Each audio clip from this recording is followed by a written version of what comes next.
कि किते ये ना होवे कि 25,000 जिहड़ी नौकरी तुसीं कड्ढी है, ये 25,000 दे विच्चों 15,000 नौकरी है जिहड़ी वो बाहरले सूबਿਆਂ वाले लै जाण। ਤਾਂ ਜਿਹੜੇ ਲਗਾਤਾਰ ਜਿਹੜਾ ਕਈ ਸਾਲਾਂ ਤੋਂ ਲੈ ਕੇ ਪੰਜਾਬ ਦੇ ਹੱਕਾਂ ਉੱਤੇ, ਖਾਸ ਕਰਕੇ ਪੰਜਾਬੀਆਂ ਦੇ ਹੱਕਾਂ ਉੱਤੇ ਡਾਕਾ ਵੱਜ ਰਿਹਾ। ਜ਼ਮੀਨਾਂ ਸਾਡੀਆਂ ਰੁਕ ਰਹੀਆਂ ਨੇ, ਧਰਤੀ ਸਾਡੀ ਰੁਕ ਰਹੀ ਹੈ, ਹਵਾ ਸਾਡੀ ਪਲੀਤ ਹੋ ਰਹੀ ਹੈ, ਪਾਣੀ ਸਾਡੇ ਪਲੀਤ ਹੋ ਰਹੇ ਨੇ, ਨੌਕਰੀਆਂ ਬਾਹਰਲੇ ਲੈ ਰਹੇ ਨੇ। ਤੇ ਅੱਜ ਮਾਨ ਸਾਹਿਬ 15 ਦਿਨ ਹੋ ਗਏ ਉਹਨਾਂ ਬੰਦਿਆਂ ਨੂੰ, 800 ਬੰਦੇ ਨੂੰ ਫੈਕਟਰੀ ਚੋਂ ਕੱਢੇ ਹੋਏ ਨੂੰ, ਸੜਕਾਂ ਤੇ ਬੈਠੇ ਆ। ਤੁਹਾਡੇ ਚੁਣੇ ਹੋਏ ਉਸ ਹਲਕੇ ਦੇ ਲੋਕਲ ਐਮਐਲਏ ਨੇ ਜਾ ਕੇ ਉਹਨਾਂ ਦੀ ਬਾਤ ਵੀ ਨਹੀਂ ਪੁੱਛੀ। ਜਿਹੜੇ ਬਾਹਰਲੇ ਸੂਬਿਆਂ ਦੇ ਆ ਕੇ ਇੱਥੇ ਫੈਕਟਰੀਆਂ ਕਾਰਖਾਨੇ ਲਾ ਲੈਂਦੇ ਆ, ਆਦੀ ਮਰਜ਼ੀ ਜਦੋਂ ਜੀ ਕਰਦਾ ਕੱਢ ਕੇ ਬਾਹਰ ਮਾਰਦੇ ਆ, ਜਦੋਂ ਜੀ ਕਰਦਾ ਤਨਖਾਹ ਘਟਾ ਦਿੰਦੇ ਆ, ਕੱਟ ਲੈਂਦੇ ਆ। ਇਹ ਧੱਕੇ ਹੋ ਰਹੇ ਆ। ਪੰਜਾਬ ਸਕੂਲ ਸਿੱਖਿਆ ਬੋਰਡ ਦੇ ਦੀਆਂ ਕਿਤਾਬਾਂ ਦੇ ਇਤਿਹਾਸ ਦੇ ਵਿੱਚ ਸਿੱਖ ਗੁਰੂਆਂ ਬਾਰੇ ਬੜੀ ਮਾੜੀ ਸ਼ਬਦਾਵਲੀ ਵਰਤੀ ਗਈ, ਇਤਿਹਾਸ ਨੂੰ ਤੋੜਿਆ ਮਰੋੜਿਆ ਗਿਆ। ਪ੍ਰਗਟ ਸਿੰਘ ਉੱਥੇ ਆ ਕੇ ਗਿਆ ਕਿ ਅਸੀਂ ਕਾਰਵਾਈ ਕਰਾਂਗੇ। ਉਹਨਾਂ ਦਿਨਾਂ ਦੇ ਵਿੱਚ ਕੁਲਤਾਰ ਸਿੰਘ ਸੰਧਮਾ ਆ ਕੇ ਗਿਆ ਕਿ ਇਹ ਕਾਰਵਾਈ ਹੋਣੀ ਚਾਹੀਦੀ ਹੈ। ਅੱਜ 20 ਦਿਨ ਉਸ ਸਰਕਾਰ ਨੂੰ ਵੀ ਬਣੀ ਨੂੰ ਹੋ ਗਏ, ਇੱਕ ਵੀ ਨੁਮਾਇੰਦਾ ਉੱਥੇ ਜਾ ਕੇ ਬਲਦੇਵ ਸਿੰਘ ਸਿੱਧੇ ਕੋਲੇ ਪੰਜਾਬ ਸਕੂਲ ਸਿੱਖਿਆ ਬੋਰਡ ਦੇ ਦਫ਼ਤਰ ਦੇ ਮੂਹਰੇ ਨਹੀਂ ਗਿਆ।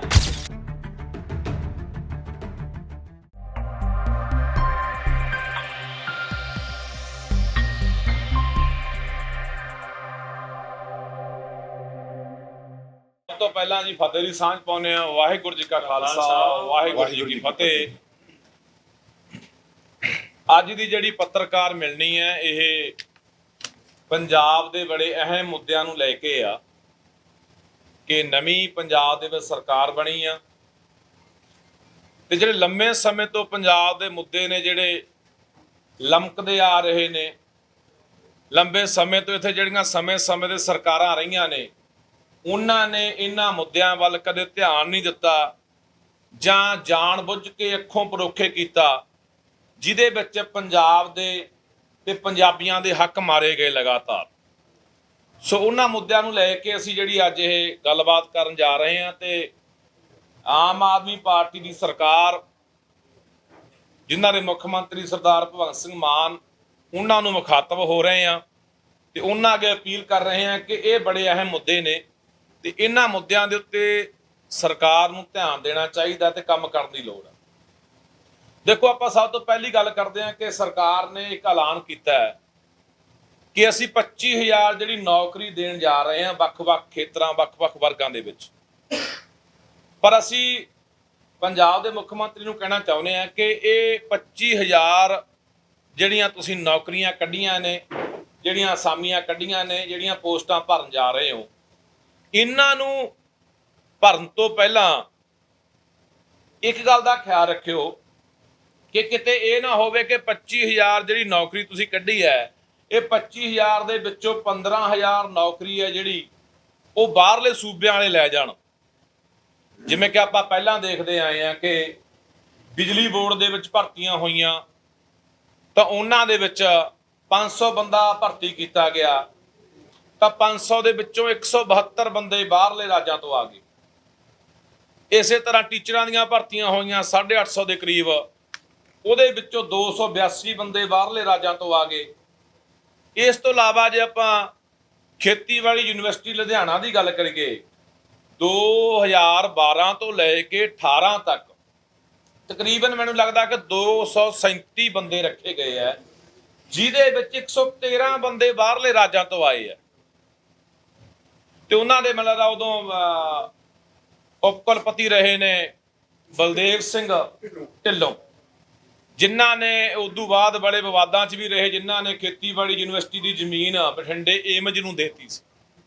ਤਾਂ ਜਿਹੜੇ ਲਗਾਤਾਰ ਜਿਹੜਾ ਕਈ ਸਾਲਾਂ ਤੋਂ ਲੈ ਕੇ ਪੰਜਾਬ ਦੇ ਹੱਕਾਂ ਉੱਤੇ, ਖਾਸ ਕਰਕੇ ਪੰਜਾਬੀਆਂ ਦੇ ਹੱਕਾਂ ਉੱਤੇ ਡਾਕਾ ਵੱਜ ਰਿਹਾ, ਲਗਾਤਾਰ ਆਪਾਂ ਦੇਖ ਰਹੇ ਹਾਂ ਕਿ ਸਰਕਾਰੀ ਨੌਕਰੀਆਂ ਦੇ ਵਿੱਚ ਬਾਹਰਲੇ ਰਾਜਾਂ, ਬਾਹਰਲੇ ਸੂਬਿਆਂ ਤੋਂ ਆਏ ਹੋਏ ਜਿਹੜੇ ਲੋਕ ਨੇ ਉਹ ਨੌਕਰੀਆਂ ਲੈ ਰਹੇ ਆ ਤੇ ਸਾਡੀ ਜਿਹੜੀ ਨੌਜਵਾਨੀ ਹੈ ਉਹ ਨਿਰਾਸ਼ ਹੋ ਕੇ, ਹਤਾਸ਼ ਹੋ ਕੇ ਕਿ ਇੱਥੇ ਰੁਜ਼ਗਾਰ ਹੈ ਨਹੀਂ, ਨੌਕਰੀਆਂ ਹੈ ਨਹੀਂ, ਬਾਹਰਲੇ ਮੁਲਕਾਂ ਨੂੰ ਭੱਜ ਰਹੀ ਹੈ ਤੇ ਜਾਂ ਚਿੱਟੇ ਨਸ਼ੇ ਦੇ ਨਾਲ ਮਰ ਰਹੀ ਹੈ। ਤੇ ਮੈਂ ਮਾਨ ਸਾਹਿਬ ਇੱਕ ਦਿਨ ਯੂਨੀਵਰਸਿਟੀ ਗਏ ਪਟਿਆਲਾ, ਤਾਂ ਉਹਨਾਂ ਨੇ ਇੱਕ ਬੜੀ ਸੋਹਣੀ ਗੱਲ ਕਹੀ ਕਿ ਮੈਂ ਹੁਣ ਪੰਜਾਬ ਦੀ ਜਵਾਨੀ ਨੂੰ ਬਾਹਰ ਨਹੀਂ ਜਾਣ ਦੇਵਾਂਗਾ, ਮੈਂ ਪੰਜਾਬ ਦੀ ਜਵਾਨੀ ਨੂੰ ਪੰਜਾਬ ਵਿੱਚ ਰੱਖੂੰਗਾ। ਤਾਂ ਮਾਨ ਸਾਹਿਬ ਤੁਹਾਨੂੰ ਕਹਿਣਾ ਚਾਹੁੰਦੇ ਆ ਕਿ ਜੇ ਪੰਜਾਬ ਦੀ ਜ਼ਬਾਨੀ ਨੂੰ ਸਾਂਭ ਕੇ ਰੱਖਣਾ ਤੇ ਪੰਜਾਬ 'ਚ ਰੱਖਣਾ ਹੈ, ਤੇ ਸਭ ਤੋਂ ਪਹਿਲਾਂ ਗੱਲ ਇਹ ਕਰਨੀ ਪੈਣੀ ਹੈ ਕਿ ਪੰਜਾਬ ਦੇ ਵਿੱਚ ਸਰਕਾਰੀ ਨੌਕਰੀ ਹੋਵੇ ਚਾਹੇ ਪ੍ਰਾਈਵੇਟ ਸੈਕਟਰ ਦੀਆਂ ਨੌਕਰੀਆਂ ਹੋਣ, ਉਹਦੇ ਵਿੱਚ ਪੰਜਾਬੀਆਂ ਨੂੰ ਪਹਿਲ ਹੋਣੀ ਚਾਹੀਦੀ ਆ। ਜਿਵੇਂ ਕਿ ਆਪਾਂ ਗੱਲ ਕਰੀਏ, ਆਪਾਂ ਹਿਮਾਚਲ ਦੀ ਗੱਲ ਕਰਦੇ ਹਾਂ, ਤਾਂ ਹਿਮਾਚਲ ਪ੍ਰਦੇਸ਼ ਦੇ ਵਿੱਚ ਪਿੱਛੇ ਅਸੀਂ ਮੁੱਦਾ ਚੱਕਿਆ ਸੀਗਾ ਇਹ ਮਸਲੇ ਨੂੰ ਲੈ ਕੇ, ਤਾਂ ਉਹਨਾਂ ਸਮਿਆਂ ਦੇ ਵਿੱਚ ਸਰਦਾਰ ਪ੍ਰਗਟ ਸਿੰਘ ਨੇ ਗੱਲ ਕਹੀ ਸੀ ਕਿ ਅਸੀਂ ਡੋਮਿਸਾਈਲ ਵਾਲੀ ਜਿਹੜੀ ਨੀਤੀ ਲੈ ਕੇ ਆ ਰਹੇ ਹਾਂ। ਤਾਂ ਡੋਮਿਸਾਈਲ ਕੀ ਹੈ? ਡੋਮਿਸਾਈਲ ਇਹ ਹੁੰਦਾ ਕਿ ਕੋਈ ਵੀ ਬਾਹਰਲੇ ਰਾਜ ਦਾ ਬੰਦਾ ਆਇਆ, ਉਹਨੇ ਇੱਥੇ ਆ ਕੇ ਰਿਹਾਇਸ਼ ਕਰ ਲਈ, ਰਾਸ਼ਨ ਕਾਰਡ ਬਣਾ ਲਿਆ, ਆਧਾਰ ਕਾਰਡ ਬਣਾ ਲਿਆ, ਉਹ ਡੋਮਿਸਾਈਲ ਲਈ ਅਪਲਾਈ ਕਰ ਦਿੰਦਾ, ਉਹਨੂੰ ਮਿਲ ਜਾਂਦਾ। ਬਹੁਤ ਸੌਖਾ ਹੈ, ਇਹ ਕੋਈ ਬਾਹਲੀ ਲੰਮੀ ਚੌੜੀ ਪ੍ਰਕਿਰਿਆ ਨਹੀਂ, ਬਾਹਲਾ ਔਖਾ ਕੰਮ ਨਹੀਂ ਹੈਗਾ, ਬਹੁਤ ਸੌਖਾ ਬੰਦੇ ਨੂੰ ਡੋਮਿਸਾਈਲ ਮਿਲ ਜਾਂਦਾ ਹੈ ਤੇ ਉਹ ਅਪਲਾਈ ਕਰ ਦਿੰਦਾ, ਤੇ ਉਹਦੇ ਨਾਲ ਵੀ ਸਾਡੇ ਪੰਜਾਬੀਆਂ ਦਾ ਹੱਕ ਮਰ ਜਾਂਦਾ। ਅਸੀਂ ਕਹਿੰਦੇ ਜਿਸ ਤਰ੍ਹਾਂ ਹਿਮਾਚਲ ਪ੍ਰਦੇਸ਼ ਦੇ ਵਿੱਚ, ਹਿਮਾਚਲ ਪ੍ਰਦੇਸ਼ 'ਚ ਕੀ ਹੈ? ਹਿਮਾਚਲ ਪ੍ਰਦੇਸ਼ ਦੇ ਵਿੱਚ ਡੋਮਿਸਾਈਲ ਨੂੰ ਨੌਕਰੀ ਨਹੀਂ ਮਿਲਦੀ, ਹਿਮਾਚਲ ਪ੍ਰਦੇਸ਼ ਦੇ ਵਿੱਚ ਬੋਨਾਫਾਈਡ ਨੂੰ ਨੌਕਰੀ ਮਿਲਦੀ ਹੈ। ਹੁਣ ਬੋਨਾਫਾਈਡ ਕੀ ਹੈ? ਬੋਨਾਫਾਈਡ ਹੈ ਵੀ ਜਿਹੜਾ ਪੁਸ਼ਤ ਦਰ ਪੁਸ਼ਤ, ਪੀੜ੍ਹੀ ਦਰ ਪੀੜ੍ਹੀ ਕਈ ਸਾਲਾਂ ਤੋਂ ਉਹਦੇ ਪਿਓ ਦਾਦੇ ਪੜਦਾਦੇ ਉਸ ਰਾਜ ਦੇ ਵਿੱਚ, ਉਸ ਸੂਬੇ 'ਚ ਰਹਿ ਰਹੇ ਹੈ, ਉਹੀ ਬੰਦਾ ਅਪਲਾਈ ਕਰ ਸਕਦਾ ਤੇ ਉਸੇ ਬੰਦੇ ਨੂੰ ਹੀ ਨੌਕਰੀ ਮਿਲ ਸਕਦੀ ਹੈ। ਹਿਮਾਚਲ ਪ੍ਰਦੇਸ਼ ਦੇ ਵਿੱਚ ਇਹ ਕਾਨੂੰਨ ਹੈ, ਤੇ ਇਹੀ ਕਾਨੂੰਨ ਜਿਹੜਾ 2004 ਦੇ ਵਿੱਚ ਉੱਤਰਾਖੰਡ ਨੇ ਲੈ ਕੇ ਆਂਦਾ ਬੋਨਾਫਾਈਡ ਵਾਲਾ, ਉੱਥੇ ਵੀ ਜੇ ਤੁਸੀਂ ਜਾਓਗੇ ਉੱਤਰਾਖੰਡ ਦੇ ਵਿੱਚ, ਤਾਂ ਜਿਹੜੇ ਬੰਦੇ ਕੋਲ ਬੋਨਾਫਾਈਡ ਸਰਟੀਫਿਕੇਟ ਹੈ, ਜਿਹੜਾ ਬੰਦਾ ਉੱਥੋਂ ਦਾ ਪੀੜ੍ਹੀ ਦਰ ਪੀੜ੍ਹੀ ਪੁਸ਼ਤ ਦਰ ਪੁਸ਼ਤ ਉੱਥੇ ਰਹਿ ਰਿਹਾ, ਉਸੇ ਨੂੰ ਨੌਕਰੀ ਮਿਲਣੀ ਹੈ, ਦੂਜਾ ਬੰਦਾ ਉੱਥੇ ਨੌਕਰੀ ਨਹੀਂ ਲੈ ਸਕਦਾ। ਸੋ ਅਸੀਂ ਇਹ ਗੱਲ ਆ ਮਾਨ ਸਾਹਿਬ ਨੂੰ ਕਹਿਣਾ ਚਾਹੁੰਦੇ ਹਾਂ ਕਿ ਤੁਹਾਡੇ ਕੋਲੋਂ ਬੜੀਆਂ ਉਮੀਦਾਂ ਨੇ ਲੋਕਾਂ ਨੂੰ, ਇਹ ਨੌਕਰੀਆਂ ਕੱਢਣ ਤੋਂ ਪਹਿਲਾਂ, ਇਹ ਨੌਕਰੀਆਂ ਅਸਾਮੀਆਂ ਭਰਨ ਤੋਂ ਪਹਿਲਾਂ ਇਹ ਬੋਨਾਫਾਈਡ ਜਾਰੀ ਕੀਤਾ ਜਾਵੇ ਦੂਜੇ ਸੂਬਿਆਂ ਦੀ ਤਰਜ਼, ਉਹਦੇ ਆਧਾਰ ਦੇ ਉੱਤੇ ਕਿ ਜਿਹੜਾ ਬੰਦਾ ਬੋਨਾਫਾਈਡ ਸਰਟੀਫਿਕੇਟ ਲੈ ਕੇ ਆਊਗਾ, ਜਿਹੜਾ ਬੰਦਾ ਪੰਜਾਬ ਦਾ ਪੀੜ੍ਹੀ ਦਰ ਪੀੜ੍ਹੀ ਪਿਓ ਦਾਦੇ ਪੜਦਾਦਿਆਂ ਤੋਂ ਪੰਜਾਬ 'ਚ ਰਹਿ ਰਿਹਾ ਹੈ, ਉਹੀ ਬੰਦਾ ਨੌਕਰੀ ਲਈ ਅਪਲਾਈ ਕਰ ਸਕੂਗਾ। ਹੁਣ ਪਿੱਛੇ ਜੇ ਇੱਕ ਚਿੱਠੀ ਜਾਰੀ ਹੋਈ ਹੈ ਸਰਕਾਰ ਦੀ, ਇੱਕ ਨੋਟੀਫਿਕੇਸ਼ਨ ਹੋਇਆ ਹੈ ਕਿ ਜੀ ਵੱਖ-ਵੱਖ ਜਿਹੜੇ ਕੋਈ ਕਾਰਪੋਰੇਸ਼ਨਾਂ ਨੇ, ਕੋਈ ਬੋਰਡ ਨੇ, ਉਹਨਾਂ ਦੇ ਵਿੱਚ ਜਿੰਨੇ ਬੰਦੇ ਲੱਗੇ ਹੋਏ ਨੇ ਨੌਕਰੀਆਂ ਦੇ ਉੱਤੇ, ਜੇ ਉਹਨਾਂ ਨੇ ਪੰਜਾਬੀ ਨਹੀਂ ਪੜ੍ਹੀ, ਪੰਜਾਬੀ ਨਹੀਂ ਪਾਸ ਕੀਤੀ, ਤਾਂ ਉਹਨਾਂ ਨੂੰ 6 ਮਹੀਨੇ ਤੱਕ ਸਮਾਂ ਦਿੰਦੇ ਆ, ਭਾਈ ਉਹ ਪੰਜਾਬੀ ਪਾਸ ਕਰ ਲੈਣ। ਇਹ ਤਾਂ ਬਿਲਕੁਲ ਗਲਤ ਗੱਲ ਹੈ।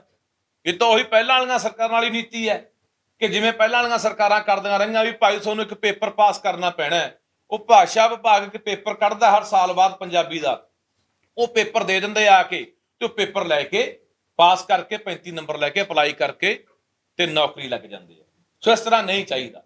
ਸੋ ਇਸ ਤਾਂ ਇੱਕ ਤਾਂ ਇਹ ਗੱਲ ਸੀਗਾ, ਅਸੀਂ ਇਹੀ ਜਿਹੜੀ ਗੱਲ ਇਹ ਸਰਕਾਰ ਅੱਗੇ ਰੱਖੀ ਹੈ ਕਿ ਇਹ ਬੜਾ ਅਹਿਮ ਤੇ ਬੜਾ ਗੰਭੀਰ ਮਸਲਾ ਹੈਗਾ, ਕਿਤੇ ਉਹ ਨਾ ਹੋਵੇ ਕਿ ਤੁਸੀਂ ਆਪਦੇ ਵੱਲੋਂ ਇਹ ਕਹਿ ਦਿਓ ਵੀ ਭਾਈ ਅਸੀਂ ਤਾਂ 25,000 30,000 50,000 ਬੰਦਾ ਰੱਖ ਲਿਆ, ਪਰ ਉਸ 25 30 50,000 ਬੰਦੇ ਦੇ ਵਿੱਚ ਅੱਧੋਂ ਜ਼ਿਆਦਾ ਜਿਹੜੀਆਂ ਨੌਕਰੀਆਂ ਨੇ ਉਹ ਬਾਹਰਲੇ ਰਾਜਾਂ ਵਾਲੇ ਲੈ ਜਾਣ। ਤੁਸੀਂ ਇਹ ਦੇਖੋ ਸਾਡੇ ਨਾਲ ਧੱਕਾ ਕਿੱਥੇ ਨਹੀਂ ਹੋ ਰਿਹਾ। ਅੱਜ ਵੀ ਆਪਾਂ ਦੇਖ ਲਈਏ, ਜੇ ਹਿਮਾਚਲ ਪ੍ਰਦੇਸ਼ ਦੀ ਗੱਲ ਕਰ ਲਈਏ, ਹਿਮਾਚਲ ਪ੍ਰਦੇਸ਼ ਦੇ ਵਿੱਚ ਜਿਹੜੇ 1950-60 ਤੋਂ ਲੈ ਕੇ ਬੈਠੇ ਹੈ, ਉਹ ਹਾਲੇ ਵੀ ਉੱਥੇ ਜ਼ਮੀਨ ਨਹੀਂ ਖਰੀਦ ਸਕਦੇ। ਜਿਹੜੇ ਉਦੋਂ ਅਣਵੰਡੇ ਪੰਜਾਬ 66 ਤੋਂ ਬਾਅਦ ਪੰਜਾਬੀ ਸੂਬਾ ਬਣਦਾ ਹੈ, ਉਦੋਂ ਪਹਿਲਾਂ ਦੇ ਰਹਿ ਰਹੇ ਹਿਮਾਚਲ 'ਚ ਬੰਦੇ, ਚਾਹੇ ਉਹ ਪੰਜਾਬ ਦੇ ਹੋਣ ਜਾਂ ਹਰਿਆਣੇ ਦੇ ਹੋਣ, ਉਹਨਾਂ ਨੂੰ ਵੀ ਹਾਲੇ ਹਿਮਾਚਲ ਦੇ ਵਿੱਚ ਜ਼ਮੀਨ ਖਰੀਦਣ ਦਾ ਅਧਿਕਾਰ ਨਹੀਂ ਹੈਗਾ। ਦੂਜੇ ਪਾਸੇ ਆਪਾਂ ਆ ਜਾਓ ਕਿ ਪੰਜਾਬ ਦੇ ਵਿੱਚ ਕੀ ਹੋ ਰਿਹਾ। ਪੰਜਾਬ ਦੇ ਵਿੱਚ ਇਹ ਹੋ ਰਿਹਾ ਹੈ ਕਿ ਜਿੱਥੋਂ ਦਾ ਕੋਈ ਮਰਜ਼ੀ ਚੱਲਿਆ ਹੋਇਆ ਬੰਦਾ ਪੰਜਾਬ ਦੇ ਵਿੱਚ ਜਿਹੜੀ ਮਰਜ਼ੀ ਚੀਜ਼ ਖਰੀਦ ਲਿਆ ਕੇ, ਜਿਹੜੀ ਮਰਜ਼ੀ ਸਰਕਾਰੀ ਨੌਕਰੀ, ਜਿਹੜੀ ਮਰਜ਼ੀ ਪ੍ਰਾਈਵੇਟ ਨੌਕਰੀ ਤੇ ਆ ਕੇ ਲੱਗ ਜਾਂਦਾ। ਪਿਛਲੇ 7-8 ਸਾਲਾਂ ਦੇ ਵਿੱਚ ਘੱਟੋ ਘੱਟ 70,000 ਬੰਦਾ ਜਿਹੜਾ ਸਰਕਾਰੀ ਨੌਕਰੀਆਂ ਲੈ ਗਿਆ, ਕੱਲੇ ਹਿਮਾਚਲ ਦਾ ਹੋਣਾ, ਉਹ ਵੀ ਪੰਜਾਬ 'ਚ ਆ ਕੇ। ਤੇ ਅਸੀਂ ਹਿਮਾਚਲ 'ਚ ਜਾ ਕੇ ਮੈਨੂੰ ਲੱਗਦਾ ਵੀ ਇੱਕ ਜੇ ਸਿਮ ਵੀ ਖਰੀਦਣਾ ਹੋਵੇ ਮੋਬਾਈਲ ਦਾ ਸਿਮ ਕਾਰਡ, ਉਹ ਵੀ ਨਹੀਂ ਖਰੀਦ ਸਕਦੇ। ਜ਼ਮੀਨਾਂ ਤੇ ਨੌਕਰੀਆਂ ਤਾਂ ਬਹੁਤ ਦੂਰ ਦੀ ਗੱਲ ਹੈ। ਆ ਹੁਣ ਪਰਸੋਂ ਚੌਥੇ ਦੀ ਗੱਲ ਹੈ, ਆਪਣੇ ਸਾਬਕਾ ADC ਰਹੇ ਨੇ ਇਕਬਾਲ ਸਿੰਘ ਸੰਧੂ, ਉਹਨਾਂ ਨੇ ਖੁਲਾਸਾ ਕੀਤਾ ਕਿ ਖੇਡ ਵਿਭਾਗ ਦੇ ਵਿੱਚ ਜਿਹੜੀਆਂ ਕਲਾਸ 4 ਦੀਆਂ ਨੌਕਰੀਆਂ ਸੀਗੀਆਂ ਉਹ ਸਾਰੀਆਂ ਹਿਮਾਚਲੀਆਂ ਨੂੰ ਦੇ ਦਿੱਤੀਆਂ ਗਈਆਂ। ਉਹਨਾਂ ਨੇ ਇਹ ਚਿੱਠੀ ਵੀ ਲਿਖੀ ਹੈ, ਸ਼ਿਕਾਇਤ ਵੀ ਕੀਤੀ ਹੈ पंजाब के मुख्य मंत्री नूं, पंजाब के खेड मंत्री नूं, पंजाब के डायरैक्टर नूं, सकत्तर नूं उन्हें लिख की शिकायत की है कि आह देखो लिया के सारे हिमाचल के बंदे इत्थे उन्होंने खेड विभाग के जिहड़े कोई कुक रखने सीगे, कोई सफाई सेवक रखने सी, वो सारे लिया के हिमाचल के रख ले। पंजाब यूनिवर्सिटी चंडीगढ़ की आपां गल कर लो, वो सारा हिमाचल नाल भरिया पिया, उत्थों पंजाबी बिल्कुल ही खत्म कर दिते गए। आपां प्राइवेट सैक्टर च आउणे आ, धौला एक ट्राइडेंट फैक्ट्री है, जो 2009 ਦੇ ਵਿੱਚ सरकार ने जमीन अक्वायर की, किसानों ने विरोध किया, गोलियां चलियां, किसान जख्मी होए कि असीं अपनी जमीन नहीं छड्डांगे। उत्थे की हो रहा है, उत्थे 90% बाहरले बैठे है। इस तरह तुसीं लै लो रामा रिफाइनरी है बठिंडे, उत्थे 90% बाहरले बैठे है। जमीनां साडियां रुक रही ने, धरती साडी रुक रही है, हवा साडी पलीत हो रही है, पानी साडे पलीत हो रहे ने, नौकरियां बाहरले लै रहे ने। केंद्रीय यूनिवर्सिटी है बठिंडे, 165 टीचर ने, जिहदे विच सिर्फ ते सिर्फ 15 टीचर पंजाबी है, पंजाब दे। यही हाल IIT रोपड़ का, उत्थे सारा पंजाबी मतलब है ही कोई नहीं, सारे बाहर ले आके बैठ गए। जदों कि बठिंडे केंद्रीय यूनिवर्सिटी नूं 500 एकड़ पैली पंजाब की दित्ती गई है, ना उत्थे गवर्नर बॉडी दे विच साडा कोई मैंबर है, वाइस चांसलर मध्य प्रदेश तो लिया के लाता, टीचर सारे बाहरले ने। क्यों नहीं ये हुंदा भी भाई जिहड़ी कोई यूनिवर्सिटी खुलदी है केंद्र की, कोई भी केंद्र की संस्था हैगी है, ਉਹਦੇ ਵਿੱਚ ਭਾਈ ਇੰਨੀਆਂ सीटां 80 ਜਾਂ 85% सीटां राखवीਆਂ ਪੰਜਾਬੀਆਂ ਦੀਆਂ ਹੋਣਗੀਆਂ, ਪਹਿਲ ਪੰਜਾਬੀਆਂ ਨੂੰ ਹੋਊਗੀ, ਮੈਂਬਰ ਪੰਜਾਬ ਤੋਂ ਲੈ ਜਾਣਗੇ, ਸਾਡਾ ਸਾਰਾ ਕੁਝ ਹੀ ਤਬਾਹ ਕਰੀ ਜਾਂਦੇ ਆ। ਤਾਂ ਇਹਦੇ ਲਈ ਆਪਾਂ ਜਿਹੜੀ ਅੱਜ ਗੱਲਬਾਤ ਰੱਖੀ ਹੈ, ਤੇ ਅਸੀਂ ਚਾਹੁੰਦੇ ਆ ਕਿ ਇਹਨਾਂ ਗੱਲਾਂ ਪ੍ਰਤੀ ਲੋਕਾਂ ਨੂੰ ਵੀ ਸੁਚੇਤ ਹੋਣਾ ਚਾਹੀਦਾ ਵੀ ਕਿੱਥੇ ਸਾਡੇ ਹੱਕਾਂ ਤੇ ਡਾਕੇ ਵੱਜ ਰਹੇ ਆ, ਕਿੱਥੇ ਸਾਨੂੰ ਖਤਮ ਕੀਤਾ ਜਾ ਰਿਹਾ। ਤੁਸੀਂ ਦੇਖੋ ਪ੍ਰਾਈਵੇਟ ਜਿਹੜੇ ਸੈਕਟਰ ਦੀ ਆਪਾਂ ਗੱਲ ਕਰਦੇ ਆ, ਜਿਹੜੀਆਂ ਫੈਕਟਰੀਆਂ ਕਾਰਖਾਨਿਆਂ ਦੀ ਗੱਲ ਆਪਾਂ ਕਰਦੇ ਆ, ਹਜ਼ਾਰਾਂ ਫੈਕਟਰੀ ਲੁਧਿਆਣੇ ਦੇ ਵਿੱਚ ਹੈ, ਜਿਹੜਾ ਜ਼ਹਿਰੀਲਾ ਪਾਣੀ ਸਾਡੇ ਸਤਲੁਜ ਦਰਿਆ 'ਚ ਪਾ ਕੇ ਉਹਨੂੰ ਗੰਦਾ ਕਰ ਰਹੇ ਆ, ਉਹੀ ਫੈਕਟਰੀਆਂ ਸਾਡੇ ਧਰਤੀ ਹੇਠਲਾ ਪਾਣੀ ਵੀ ਗੰਦਾ ਕਰ ਰਹੀਆਂ ਨੇ। 800 ਮੁੰਡਾ ਆ ਸ਼ੰਭੂ ਦੇ ਉੱਤੇ, ਜਮਾਂ ਪੰਜਾਬ ਦੇ ਵਿੱਚ ਇੱਕ ਫੈਕਟਰੀ ਆ ਸ਼ੰਭੂ ਬਾਰਡਰ ਦੇ ਉੱਤੇ, 800 ਮੁੰਡਾ ਉਸ ਫੈਕਟਰੀ ਨੇ ਬਿਨਾਂ ਕੋਈ ਨੋਟਿਸ ਦਿੱਤੇ ਕੱਢਤਾ। ਅੱਜ 15 ਦਿਨ ਹੋ ਗਏ ਉਹਨਾਂ ਮੁੰਡਿਆਂ ਨੂੰ ਸੜਕ ਤੇ ਬੈਠਿਆਂ ਨੂੰ। ਤਾਂ ਮੈਂ ਆਮ ਆਦਮੀ ਪਾਰਟੀ ਨੂੰ ਇਹੀ ਕਹਿਣਾ ਚਾਹੁੰਦਾ ਕਿ ਭਾਈ ਜਦੋਂ ਕਦੇ ਕੋਈ ਪਹਿਲਾਂ ਧਰਨਾ ਲੱਗਦਾ ਸੀ, ਕੋਈ ਹੱਕਾਂ ਦੇ ਡਾਕਾ ਵੱਜਦਾ ਸੀ, ਕੋਈ ਨੌਜਵਾਨ ਨਿਕਲ ਕੇ ਸੜਕਾਂ ਤੇ ਆਉਂਦੇ ਸੀ, ਤੁਹਾਡੇ ਜਿੰਨੇ ਵੀ ਕੋਈ ਚੁਣੇ ਹੋਏ ਨੁਮਾਇੰਦੇ, ਕੋਈ MLA ਜਾਂ ਤੁਹਾਡੇ ਜਿਹੜੇ ਨਾਲ ਤੁਰੇ ਹੋਏ ਬੰਦੇ ਸੀਗੇ, ਉਹ ਜਾ ਕੇ ਧਰਨਿਆਂ 'ਚ ਬਹਿ ਜਾਂਦੇ ਸੀ, ਤਖਤੀ ਫੜ ਕੇ ਵੀ ਅਸੀਂ ਤੁਹਾਡੇ ਨਾਲ ਹੈ। ਤੇ ਅੱਜ ਮਾਨ ਸਾਹਿਬ 15 ਦਿਨ ਹੋ ਗਏ ਉਹਨਾਂ ਬੰਦਿਆਂ ਨੂੰ, 800 ਬੰਦੇ ਨੂੰ ਫੈਕਟਰੀ 'ਚੋਂ ਕੱਢੇ ਹੋਏ ਨੂੰ, ਸੜਕਾਂ ਤੇ ਬੈਠੇ ਆ।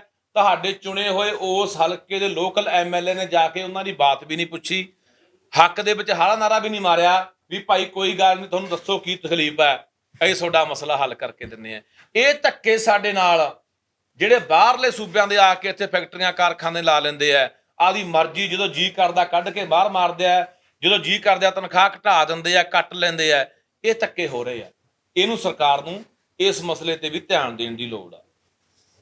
ਤੇ ਦੂਜਾ ਜਿਹੜਾ ਅਹਿਮ ਮਸਲਾ ਹੈਗਾ ਉਹ ਇਹ ਹੈ ਕਿ ਅੱਜ ਤੋਂ 7-8 ਮਹੀਨੇ ਪਹਿਲਾਂ ਅਸੀਂ ਇੱਕ ਮੁੱਦਾ ਚੱਕਿਆ ਸੀਗਾ। ਉਹ ਮੁੱਦਾ ਸੀ ਕਿ ਜਿਹੜੇ CM ਸਿਕਿਉਰਿਟੀ ਦੇ ਵਿੱਚ ਬੰਦੇ ਭਰਤੀ ਕੀਤੇ ਗਏ, ਪਹਿਲਾਂ ਬਾਦਲ ਸਰਕਾਰ ਵੇਲੇ 15-16 ਦੇ ਵਿੱਚ, ਫਿਰ 21 ਦੇ ਵਿੱਚ ਕੈਪਟਨ ਜਾਂਦਾ ਜਾਂਦਾ ਬੰਦੇ ਰੱਖ ਗਿਆ ਸੀ, ਉਹ 300 ਦੇ ਕਰੀਬ ਬੰਦੇ ਨੇ ਜੀ। 4 DSP ਹੈ, 44 ਇੰਸਪੈਕਟਰ ਹੈ, ਸਬ ਇੰਸਪੈਕਟਰ ਹੈ, ASI ਹੌਲਦਾਰ ਸਿਪਾਹੀ ਰੈਂਕ ਤੱਕ। ਇਹ ਅਸੀਂ ਉਦੋਂ ਮੁੱਦਾ ਚੱਕਿਆ ਸੀ ਕਿ ਇਹ ਬੰਦੇ ਬਿਲਕੁਲ ਜਿਹੜੇ ਪੰਜਾਬ ਸਰਵਿਸ ਰੂਲ ਹੈ ਉਹਦੀਆਂ ਧੱਜੀਆਂ ਉਡਾ ਕੇ, ਜਿਹੜਾ ਪੰਜਾਬ ਪੁਲਿਸ ਐਕਟ ਹੈ ਉਹਦੀਆਂ ਧੱਜੀਆਂ ਉਡਾ ਕੇ, ਧੱਕੇ ਦੇ ਨਾਲ ਗੈਰ ਕਾਨੂੰਨੀ ਨਹੀਂ, ਇਹ ਗੈਰ ਅਖਲਾਕੀ ਵੀ ਹੈ ਕਿ ਕਿਵੇਂ ਪਹਿਲਾਂ ਸੁਖਬੀਰ ਬਾਦਲ ਨੇ ਕੈਬਨਿਟ ਤੋਂ ਪਾਸ ਕਰਾ ਕੇ ਉਹ ਬੰਦੇ ਰੱਖੇ, ਚੋਰ ਮੋਰੀ ਰਾਹੀਂ ਉਹ ਬੰਦੇ ਕਿਵੇਂ ਰੱਖੇ, ਫਿਰ ਉਹ ਪੰਜਾਬ ਪੁਲਿਸ 'ਚ ਮਰਜ ਕੀਤੇ, ਸੀਨੀਅਰਟੀ ਵੀ ਮਰ ਗਈ ਉਹਨਾਂ ਪੰਜਾਬ ਪੁਲਿਸ ਵਾਲਿਆਂ ਦੀ, ਉਹਨਾਂ ਦੇ ਹੱਕ ਤੇ ਵੀ ਡਾਕਾ ਵੱਜ ਗਿਆ। ਸਿੱਧੀ ਭਰਤੀ ਹੋਈ ਹੈ 44 ਇੰਸਪੈਕਟਰ ਦੀ, ਜਦੋਂ ਕਿ ਪੰਜਾਬ ਪੁਲਿਸ ਦੇ ਵਿੱਚ ਸਿੱਧੀ ਭਰਤੀ ਬੰਦ ਹੈ ਇੰਸਪੈਕਟਰਾਂ ਦੀ।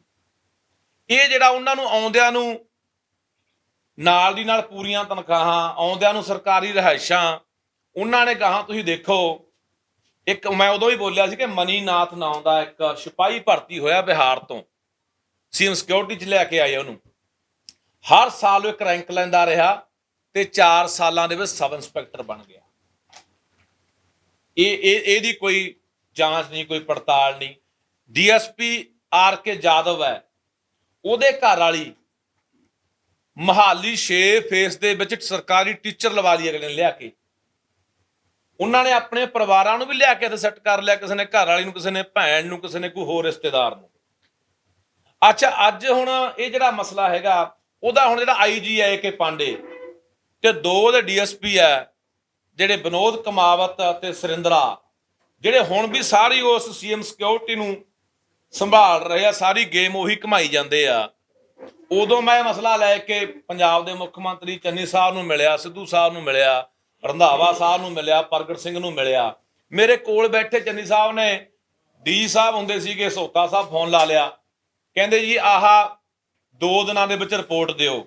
ਤੇ ਮੈਨੂੰ ਵੀ ਭਰੋਸਾ ਦਿੱਤਾ ਚੰਨੀ ਸਾਹਿਬ ਨੇ ਕਿ ਭਾਈ 2 ਦਿਨਾਂ ਦੇ ਬੱਚੇ ਬੰਦੇ ਅਸੀਂ ਕੱਢਾਂਗੇ, ਇਹ ਗੈਰ ਕਾਨੂੰਨੀ ਆ। ਉਹ 2 ਦਿਨ ਨਹੀਂ ਮੁੜ ਕੇ ਆਏ, ਪਤਾ ਨਹੀਂ ਕੋਈ ਚੜਾਵਾ ਚੜ ਗਿਆ, ਪਤਾ ਨਹੀਂ ਸੈਂਟਰ ਤੋਂ ਕੋਈ ਬਾਂਹ ਮਰੋੜ ਲਈ ਕਿਸੇ ਨੇ, ਪਤਾ ਨਹੀਂ ਕੀ ਹੋਇਆ। ਉਹ 2 ਦਿਨ ਨਹੀਂ ਆਏ। ਉਹ ਅੱਜ ਮੈਂ ਮਾਨ ਸਾਹਿਬ ਦਾ ਉਹਨਾਂ ਦਿਨਾਂ ਦਾ ਮੈਂ ਬਿਆਨ ਤੁਹਾਡੇ ਅੱਗੇ ਰੱਖਣਾ ਚਾਹੁੰਦਾ ਕਿ ਉਹਨਾਂ ਦਿਨਾਂ ਦਾ ਇਹ ਬਿਆਨ ਆ ਜਦੋਂ ਅਸੀਂ ਇਹ ਪ੍ਰੈਸ ਕਾਨਫਰੰਸ ਕਰਕੇ ਮੁੱਦਾ ਚੱਕਿਆ ਸੀ। ਤੀਜੇ ਦਿਨ ਮਾਨ ਸਾਹਿਬ ਦਾ ਬਿਆਨ ਆਇਆ ਸੀਗਾ 9/10/21 ਨੂੰ ਕਿ ਸਰਕਾਰੀ ਤੇ ਪ੍ਰਾਈਵੇਟ ਨੌਕਰੀਆਂ 'ਚ ਪੰਜਾਬ ਦੇ ਬੇਰੁਜ਼ਗਾਰਾਂ ਲਈ ਕੋਟਾ ਸੁਰੱਖਿਅਤ ਕੀਤਾ ਜਾਵੇ। ਭਗਵੰਤ ਮਾਨ ਇਹ ਮਸਲੇ ਇਹਦੀ ਹੈਡਿੰਗ ਆ ਅਖਬਾਰ ਦਾ। ਤਾਂ ਇਹਨਾਂ ਨੇ ਕਿਹਾ ਸੀਗਾ ਵੀ ਜਿਹੜਾ ਪੰਜਾਬ ਦੇ ਪ੍ਰਧਾਨ ਭਗਵੰਤ ਮਾਨ ਨੇ ਦੋਸ਼ ਲਾਇਆ ਕਿ ਪਿਛਲੇ 30 ਸਾਲਾਂ ਤੋਂ ਪੰਜਾਬ ਦੀ ਕਾਂਗਰਸ ਅਕਾਲੀ ਸਰਕਾਰ ਨੇ ਸੂਬੇ ਦੇ ਨੌਜਵਾਨਾਂ ਲਈ ਸਰਕਾਰੀ ਤੇ ਪ੍ਰਾਈਵੇਟ ਖੇਤਰ ਦੀਆਂ ਜਿਹੜੀਆਂ ਨੌਕਰੀਆਂ ਨੇ ਸੁਰੱਖਿਅਤ ਰੱਖਣ ਲਈ ਕੋਈ ਨੀਤੀ ਨਹੀਂ ਬਣਾਈ, ਜਿਸ ਕਰਕੇ ਪੰਜਾਬ ਦੇ ਵਿੱਚ ਸਰਕਾਰੀ ਤੇ ਪ੍ਰਾਈਵੇਟ ਖੇਤਰ ਦੀਆਂ ਨੌਕਰੀਆਂ ਹੋਰਾਂ ਰਾਜਾਂ ਵਾਲੇ ਉਮੀਦਵਾਰ ਕਾਬਜ਼ ਹੋ ਰਹੇ ਨੇ। ਉਹਨਾਂ ਨੇ ਬਿਜਲੀ ਬੋਰਡ ਦੀ ਉਦਾਹਰਨ ਦਿੱਤੀ ਸੀ, ਉਹਨਾਂ ਨੇ ਹੋਰ ਮਤਲਬ ਕਿ ਵਿਭਾਗਾਂ ਦੀਆਂ ਉਦਾਹਰਨਾਂ ਦਿੱਤੀਆਂ ਸੀਗੀਆਂ। ਇਹ ਉਹਨਾਂ ਦਾ ਬਿਆਨ ਹੈ। ਉਹਨਾਂ ਦਿਨਾਂ ਦੇ ਵਿੱਚ ਹੀ ਉਹਨਾਂ ਦਾ ਜਿਹੜੇ ਹੁਣ ਸਪੀਕਰ ਸਾਹਿਬ ਨੇ ਕੁਲਤਾਰ ਸਿੰਘ ਸੰਧਵਾਂ ਜੀ, ਉਹਨਾਂ ਦਾ ਬਿਆਨ ਵੀ ਆਇਆ, ਖਜ਼ਾਨਾ ਮੰਤਰੀ ਹਰਪਾਲ ਸਿੰਘ ਚੀਮਾ ਦਾ ਬਿਆਨ ਵੀ ਆਇਆ। ਜਦੋਂ ਅਸੀਂ ਆ ਮੁੱਦਾ ਚੱਕਿਆ ਸੀ ਕਿ ਭਾਈ ਇਹ ਜਿਹੜਾ ਮਸਲਾ ਹੈ ਇਹ ਬਿਲਕੁਲ ਗੈਰ ਕਾਨੂੰਨੀ ਭਰਤੀ ਹੈ, ਇਹ ਭਰਤੀ ਰੱਦ ਕਰਕੇ ਇਹ ਬੰਦੇ ਕੱਢੇ ਜਾਣੇ ਚਾਹੀਦੇ ਆ। ਤਾਂ ਇਹਨਾਂ ਮਸਲਿਆਂ ਨੂੰ ਲੈ ਕੇ ਅੱਜ ਅਸੀਂ ਪੰਜਾਬ ਦੇ ਮੁੱਖ ਮੰਤਰੀ ਨੂੰ ਕਹਿਣਾ ਚਾਹੁੰਦੇ ਆ ਕਿ ਮਾਨ ਸਾਹਿਬ ਹੁਣ ਇਹ ਜਿਹੜੇ ਉਹ 300 ਬੰਦਾ ਤੇ ਇਹ ਤੁਹਾਡੇ ਆਲੇ ਦੁਆਲੇ ਘੁੰਮ ਰਿਹਾ ਹੈ, ਇਹ ਤੁਹਾਡੇ ਨਾਲ ਵੀ ਚੱਲ ਰਹੇ ਨੇ, ਤੁਹਾਡੇ ਜਿਹੜੇ 2 OSD ਆ ਉਹਨਾਂ ਨਾਲ ਵੀ ਚੱਲ ਰਹੇ ਨੇ, ਤੁਹਾਡੇ ਮਾਤਾ ਜੀ ਨਾਲ ਵੀ ਇੰਚਾਰਜ ਇਹਨਾਂ ਦਾ ਇੱਕ ਬੰਦਾ, ਤੇ ਤੁਹਾਡੇ ਜਿਹੜੇ ਭੈਣ ਜੀ ਨੇ ਉਹਨਾਂ ਨਾਲ ਵੀ ਇਹਨਾਂ ਦੇ ਬੰਦੇ ਲੱਗੇ ਹੋਏ ਨੇ। ਜਿਹੜੇ ਬੰਦੇ ਆਪਾਂ ਗੱਲ ਕਰ ਰਹੇ ਹਾਂ ਕਿ ਜਿਹੜਾ 300 ਬੰਦਾ ਬਾਹਰਲੇ ਸੂਬਿਆਂ ਦਾ ਭਰਤੀ ਕੀਤਾ ਗਿਆ, ਹੁਣ ਤਾਂ ਮਾਨ ਸਾਹਿਬ ਤੁਹਾਡੇ ਆਲੇ ਦੁਆਲੇ ਇਹ ਇਹਨਾਂ ਦੀ ਪੂਰੀ ਜੁੰਡਲੀ ਆ।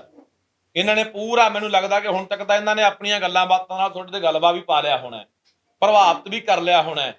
ਸੋ ਇਸ ਕਰਕੇ ਅਸੀਂ ਚਾਹੁੰਦੇ ਹਾਂ, ਅਸੀਂ ਤੁਹਾਡੇ ਤੋਂ ਉਮੀਦ ਕਰਦੇ ਹਾਂ ਕਿ ਤੁਹਾਨੂੰ ਬਹੁਤ ਵੱਡਾ ਫਤਵਾ ਪੰਜਾਬ ਦੇ ਲੋਕਾਂ ਨੇ ਦਿੱਤਾ। ਪੰਜਾਬ ਦੇ ਲੋਕਾਂ ਨੂੰ ਤੁਹਾਡੇ ਤੇ ਮਾਣ ਆ। ਪੰਜਾਬ ਦੇ ਲੋਕ ਤੁਹਾਡੇ ਤੋਂ ਬਹੁਤ ਉਮੀਦ ਰੱਖਦੇ ਆ ਕਿ ਤੁਸੀਂ ਚੰਗਾ ਕਰੋਗੇ ਪੰਜਾਬ ਲਈ।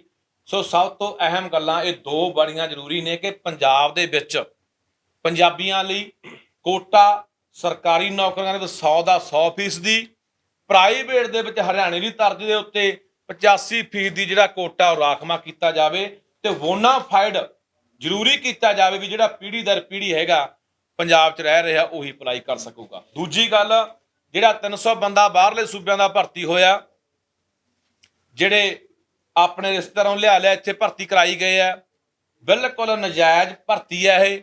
ਉਸ ਭਰਤੀ ਨੂੰ ਰੱਦ ਕਰਕੇ ਇਹਨਾਂ ਬੰਦਿਆਂ ਨੂੰ ਚੱਲਦਾ ਕੀਤਾ ਜਾਵੇ, ਇਹਨਾਂ ਬੰਦਿਆਂ ਨੂੰ ਬਾਹਰ ਕੱਢਿਆ ਜਾਵੇ ਤੇ ਉੱਥੇ ਪੰਜਾਬ ਦੇ ਨੌਜਵਾਨਾਂ ਨੂੰ ਉਹਦਾ ਹੱਕ ਦਿੱਤਾ ਜਾਵੇ, ਕਿਉਂਕਿ ਜਿਹੜਿਆਂ ਦੀ ਸੀਨੀਅਰਟੀ ਮਰ ਗਈ, ਜਿਹੜੇ ਹੱਕ ਤੋਂ ਵਾਂਝੇ ਨੇ। ਹੁਣ ਏ.ਕੇ. ਪਾਂਡੇ ਵਰਗੇ ਕੀ ਕਰ ਰਹੇ ਆ, ਵਿਨੋਦ ਕਮਾਵਤ ਵਰਗੇ ਕੀ ਕਰ ਰਹੇ ਆ, ਸੁਰਿੰਦਰਾ ਵਰਗੇ ਕੀ ਕਰ ਰਹੇ ਆ। ਜਿੰਨੇ ਪੰਜਾਬੀ ਮੁੰਡੇ ਸੀਐਮ ਸਿਕਿਉਰਿਟੀ 'ਚ ਹੈ ਉਹਨਾਂ ਨੂੰ ਖੂੰਜੇ ਲਾਇਆ ਹੋਇਆ ਤੇ ਜਿਹੜੇ ਬਾਹਰਲੇ ਰਾਜਾਂ ਦੇ ਆਏ ਹੋਏ ਆ ਉਹਨਾਂ ਨੂੰ ਉਹ ਅੱਗੇ ਕਰ ਰਹੇ ਆ।